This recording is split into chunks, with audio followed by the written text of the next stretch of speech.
He's a good kid, really into games, science and his guitar. We even all went over to my place for some Mario Kart. From then on I got really close to Kenny. I viewed him like a little brother. He came over to play my games almost every day, and I even started teaching him about cars.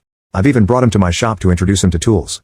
He's a quick study and he even told Cassie he wants to be a mechanic like me. I told him to aim higher and become an engineer. He's now even looking into engineering programs.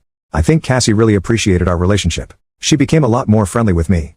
I got COVID during lockdown and out of the kindness of her heart she brought me groceries, cleaned my apartment and even took care of me. I was totally grateful. She even cooks dinner for me every night, and we all have dinner together. She even makes dinner for me when I work late and leaves it in my apartment. The other day Kenny brought one of his friends over to his apartment. I met the friend and he said this is OP, he's like my dad. Not gonna lie, that took me by surprise. I always viewed Kenny as my little brother, but here he is saying that I'm like a dad to him. I asked Cassie about this, and she seemed surprised I even asked. She said that she would never force that role on me, but that he did view me as his father. He even hoped that me and Cassie would get together so that we can be a real family. Cassie then said she wouldn't mind that either. I asked her if she was asking me out, to which she just smiled and said yes. I was surprised, but said okay. We have a dinner date this weekend, and I'm nervous as all hell. I don't want to ruin things with Cassie and or Kenny. I really do love both of them, but I'm not sure how I feel about being the father figure for Kenny. It's a lot of responsibility and I'm not entirely sure I'm the guy for that. And Cassie, she's a really amazing woman. I just hope I can measure up to her expectations. In just asking Reddit, are my worries unfounded? Should I put some boundaries between me and Kenny?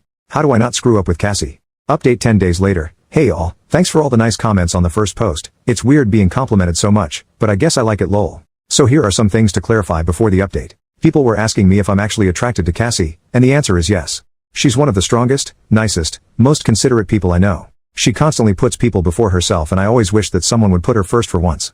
And did I mention that Cassie is super pretty? I guess I just never thought Cassie would find me attractive or be interested in me that way. Now the update. I was nervous as hell all week leading up to the date on Saturday. During our usual family dinners, Cassie smiled at me a lot more. I don't think Kenny noticed since he was too busy playing on his phone. Cassie not so subtly suggested to Kenny that he go spend a weekend with his grandparents. He didn't really want to, but she pretty much pushed him out the door lol. On Saturday evening I knocked on Cassie's door and she opened it up wearing an absolutely beautiful dress. I broke the tension and asked if that dress was for me. She laughed and we went on our way. The evening was a little awkward at first, but when we were walking to the restaurant she grabbed my hand and smiled at me and it sort of got rid of the awkwardness. From there the evening went amazingly. We talked, laughed and had a great dinner. I asked her what made her change her mind about me, and she said it was the previous Christmas. For reference, Cassie is a hardworking single mom and Kenny has all of his needs met and more. But she can't afford to get him the best, and it really hurts her that she can't. She really wanted to get him a PS5 since he was begging for one, but couldn't justify the cost.